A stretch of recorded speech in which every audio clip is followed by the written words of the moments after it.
Ano ba pangalan nila? Journey ka din. Anong section? Morning. Bakit tanong? Magkaibigan ba kayo nung naging BF mo siya?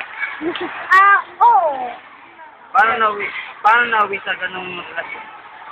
Nung umamin siya, syempre nung una, pag babae, nagpapakipot. Pero syempre, nalaman ko na din na mahal siya. Tumagal ba ang relasyon niyo o hindi? Oo. Bakit? Kasi kailangan naman sa relasyon ay tiwala, respeto, tsaka respeto. Anong problema ang kinakaharap niyo? Problema? Siguro tuwing nagsiseda siya, pag may kasama ko.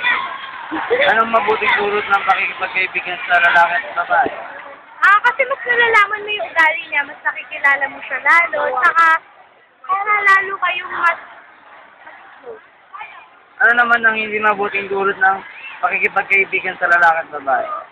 Kasi pag sobrang kang close sa kanila, malay mo na naibubot ka nila sa malay mo yung kaibigan na pinaka-close mo na BBI ka na or ano. Anong maipapayo mo sa magkaibigan babae at lalaki? Na walang iwanan, tiwala lang lagi, tsaka lagi magtulungan. Salamat po.